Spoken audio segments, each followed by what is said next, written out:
Madame, Monsieur, bonjour. C'est un plaisir de vous retrouver sur Télésud pour cette nouvelle édition de la mi-journée. Il y a la une de ce mercredi 11 janvier.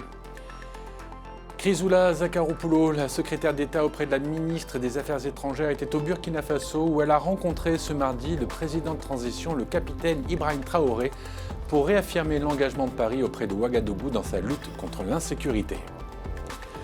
En République centrafricaine, comme le veut la tradition, le chef de l'État, Faustin-Archange Touadéra, a reçu vendredi dernier les vœux des différents corps constitués de la République.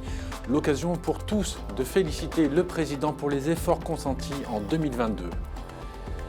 Nous nous rendrons également dans cette édition à Yaoundé au Cameroun où une nouvelle pénurie de carburant provoque un afflux d'automobilistes et de motocyclistes dans des stations-service de la capitale. Nos correspondants étaient sur place. Et on débute donc cette édition avec le Burkina Faso qui, vous le savez, entretient des relations tendues avec la France depuis quelques mois. C'est dans ce contexte que Chrysoula Zacharopoulou, la secrétaire d'État auprès de la ministre des Affaires étrangères, a rencontré hier mardi le président de transition, le capitaine Ibrahim Traoré, pour réaffirmer l'engagement et le soutien de la France au gouvernement burkinabé dans sa lutte contre le terrorisme. Soukaina Skali. La France tente une main tendue au Burkina Faso. C'est en tout cas l'ambition affichée par la secrétaire d'État auprès de la ministre des Affaires étrangères, Chrysoula Zacharopoulou. Mardi, elle s'est rendue à Ouagadougou pour y rencontrer le président de la transition.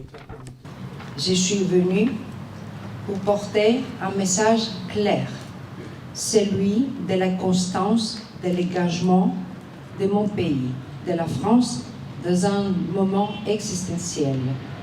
La France reste engagée sur tous les plans humanitaires, sécuritaires, développement, au degré et dans les formes qui souhaiteront les autorités burkinabées.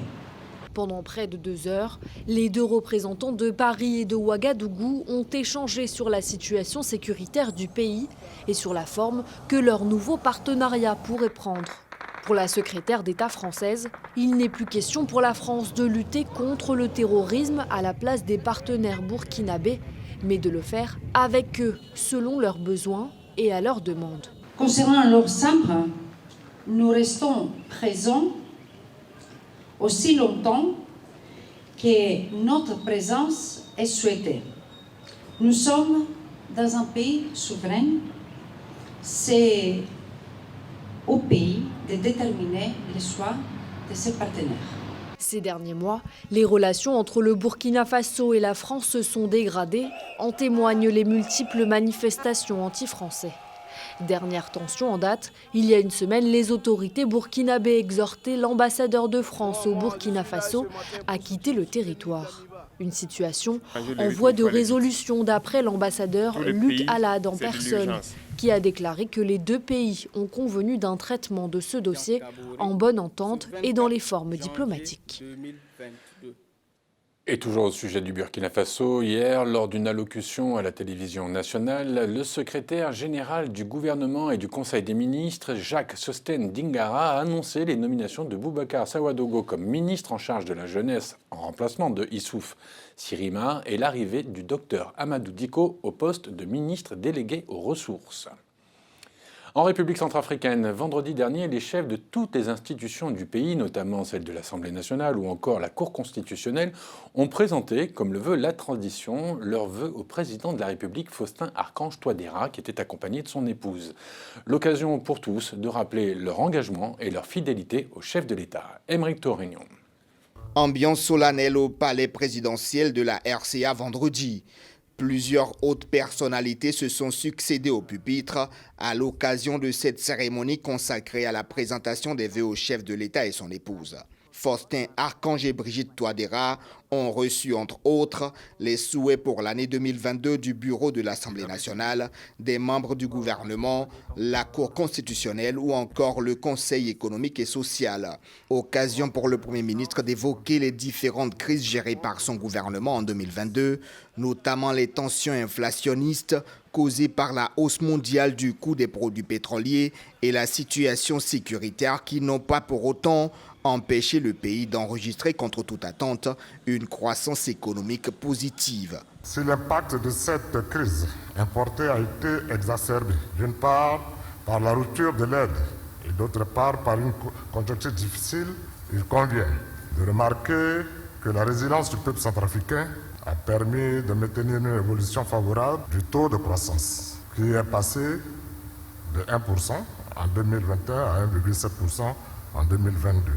Plus que des vœux au chef de l'État, le Premier ministre centrafricain et son gouvernement ont réitéré leur engagement à se tenir aux côtés de Faustin Archange Touadéra encore cette année pour relever les défis qui s'imposent à la RCA.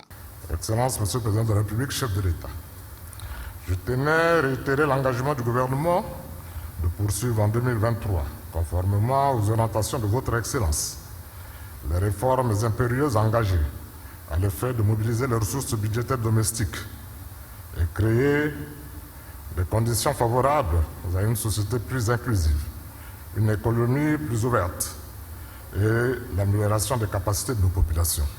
À travers cette cérémonie, le ton est désormais donné pour la poursuite des réformes engagées par le président Touadéra en faveur du développement de la République centrafricaine. Au programme des actions du gouvernement cette année, la mise en œuvre des recommandations du dialogue national de mars 2022, la lutte accrue contre la corruption, la poursuite des négociations avec le FMI et la Banque mondiale, mais aussi le développement des infrastructures socio-communautaires. C'est une annonce que tous les fidèles africains attendaient avec impatience. Il n'y aura plus de limite sur le nombre de pèlerins cette année au Hajj dans la ville sainte de la Mecque en Arabie Saoudite. Autre restriction que le pays vient d'annuler, la limite d'âge à 65 ans qui était une mesure liée à la crise du Covid. Un retour à la normale salué par les quelques 500 millions de fidèles présents sur le continent africain. Au Cameroun, je vous l'annonçais en titre, une pénurie de carburant dicte sa loi depuis 3 jours à Yaoundé, une situation qui provoque de vives tensions dans les stations-service à tel point que de nombreux Camerounais sont obligés de cesser leur activité. Une situation que déplorent les automobilistes et qui espèrent vivement un retour à la normale. Gaël Jacam, Pierre-Parfait Dongo et Cyril Guijoy.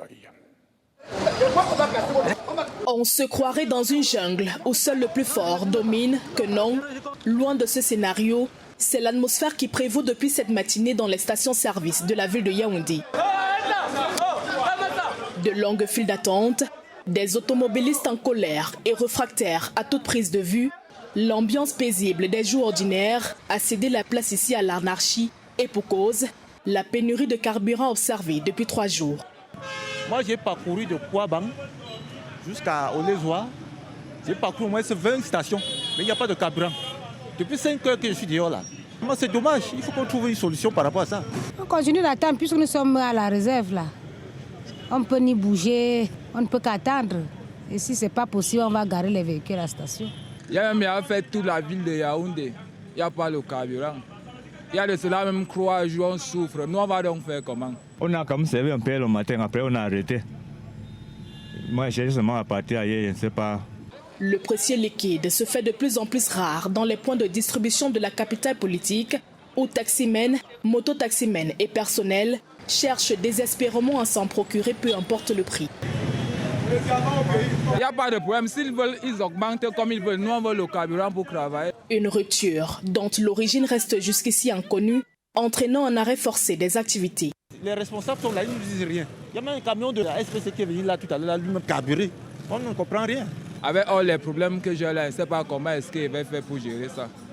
Oh, c'est avec le carburant que nous on s'en sort. Tu vois tout le monde qui est là. Directement c'est le chômage, puisque nous on vit le jour. Si on passe déjà une journée sans travailler, c'est la recette déjà qui part. On a les papiers, on a l'assurance. Tout ça là, ça nous coûte vraiment. Donc on a vraiment besoin de carburant pour travailler. Il faut alors désormais faire preuve de patience et d'endurance pour entrer en possession du carburant, dont l'acquisition demeure pour la plupart un véritable parcours de combattants, chacun ayant droit uniquement à 10 litres. Ce matin, on a beaucoup marché. On a marché dans plusieurs stations. Parfois, on arrive, on commence à servir. Après, dire que le courant est parti, on éteint. Maintenant, on allait trouver ça loin à Vogada. Même moi, je n'ai pas le carburant. On a seulement eu la chance pour prendre ça. Malgré cette pénurie qui dicte sa loi dans la capitale politique Yaoundé, la grille tarifaire reste pour l'heure inchangée, soit 630 francs CFA pour le super et 575 francs CFA pour le gazoil, même si beaucoup voient en cela les signes annonciateurs d'une probable augmentation du prix du carburant à la pompe dans les jours à venir. L'archevêque de Canterbury, Justin Welby, le chef spirituel de l'église anglicane, a présenté mardi 10 janvier ses excuses pour les liens d'un de ses organismes avec l'esclavage, aujourd'hui engagé dans un vaste processus de dédommagement des communautés victimes. Pour le primat de l'église anglicane, le temps est venu de prendre des mesures en réponse à ce passé honteux. Pour ce faire, l'église a annoncé dans un tweet qu'un fonds de 100 millions de livres, soit 113 millions d'euros, sera destiné aux communautés qui ont été touchées par l'esclavage.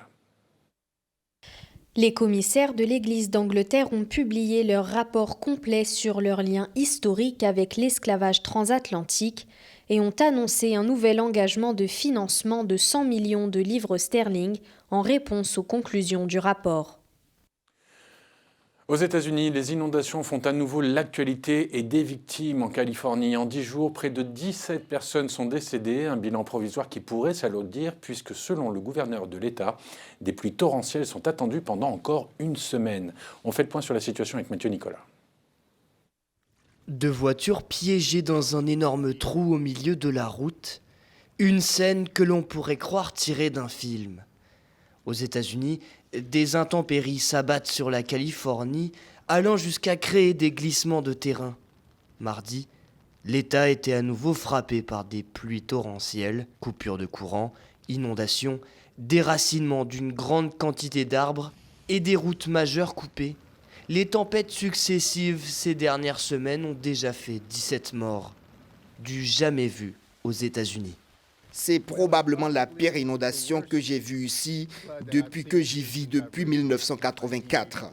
Le ruisseau d'Aptos coulait si intensément que j'ai cru qu'il allait arracher notre petite allée piétonne. Je suis tout simplement époustouflée pour vous dire la vérité. Nous continuons à avoir des phénomènes météorologiques qui passent. Je me dis, combien de temps pouvons-nous encore le supporter? Je le vois du front, au niveau de la mer, c'est époustouflant. Conséquence de ces intempéries, beaucoup sont contraints de fuir leur domicile. Dans le comté de Santa Cruz, près de San Francisco, plus de 30 000 habitants ont reçu l'ordre d'évacuer, tandis que près de 220 000 foyers étaient privés mardi d'électricité. Une image a notamment retenu l'attention sur les réseaux, celle de la présentatrice américaine Ellen DeGeneres en train de se filmer avec derrière elle un courant extrêmement fort dans la localité de Montecito, communément appelée la Cité des Stars. C'est fou. 5 ans après les incendies de 2018, nous avons une pluie sans précédent. Ce ruisseau à côté de notre maison ne déborde jamais. Jamais. Ça doit être environ à plus de 2 mètres de hauteur. On est forcé d'évacuer. Nous devons être plus gentils avec Mère Nature. Selon les services météorologiques, une nouvelle tempête doit déferler mercredi sur la Californie avec jusqu'à 18 cm de pluie attendue dans le nord de l'État. Ravagée par les flammes des incendies d'il y a quelques mois, la Californie est désormais frappée par des inondations colossales, de conséquences du réchauffement climatique. Toutefois, ces pluies exceptionnelles des derniers jours ne suffiront pas à remplir les réserves d'eau de l'État, durement frappées par la sécheresse depuis 2 décennies.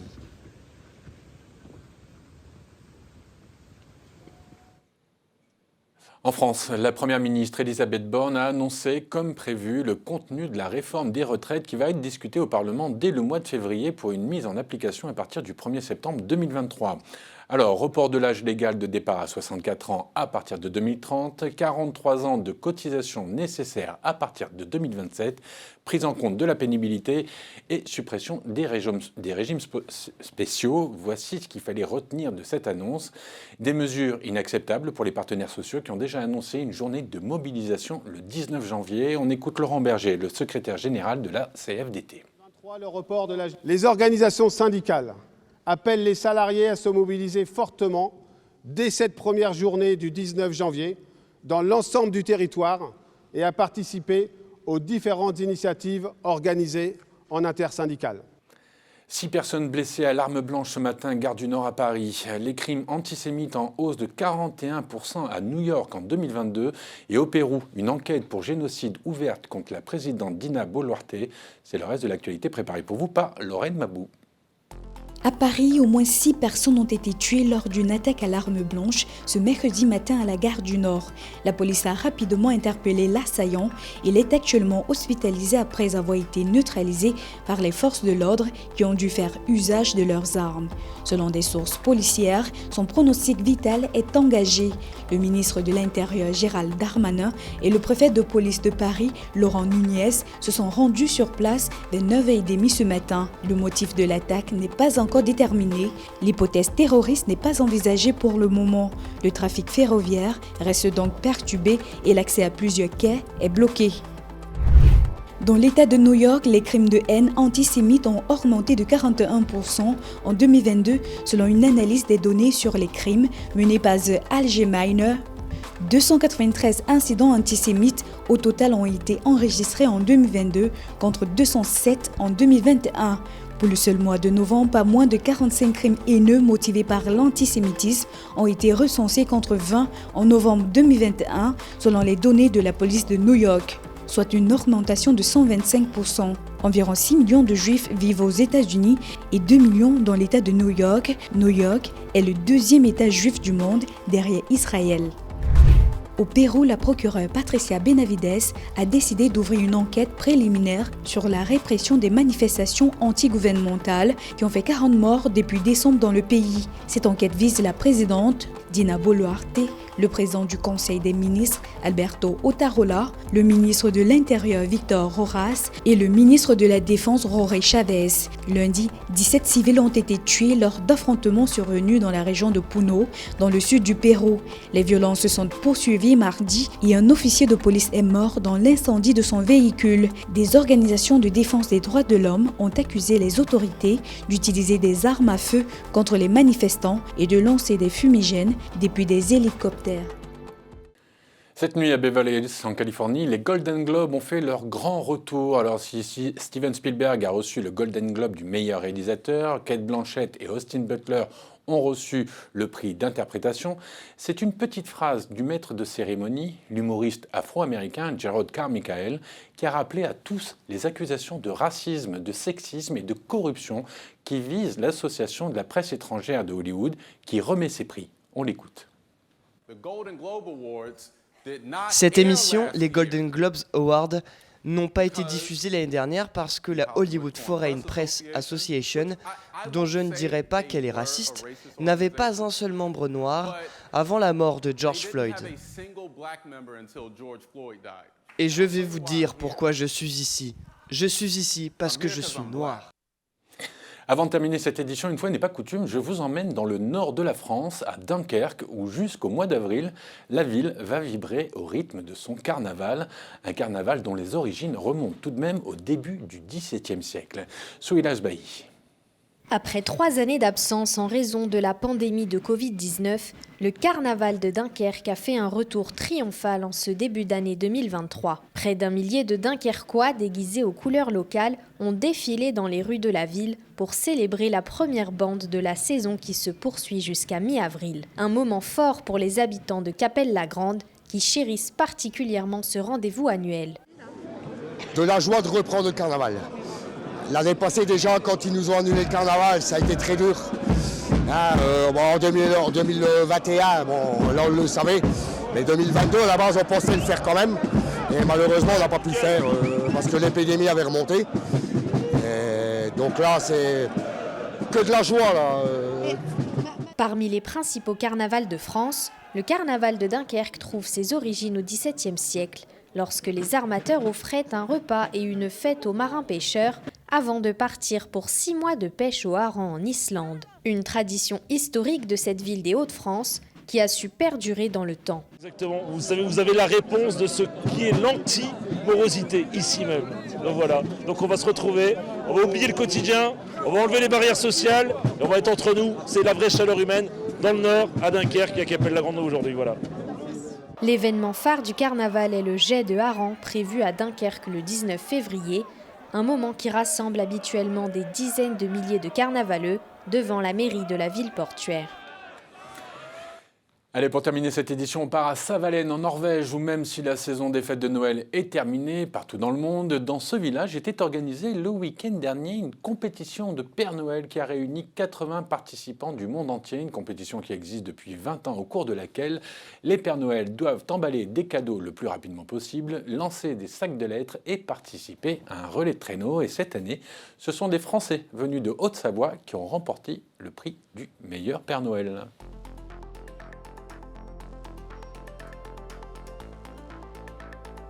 C'est la fin de cette édition. On se retrouve demain pour une nouvelle édition de la mi-journée. En attendant, bonne journée à tous. À demain. Au revoir.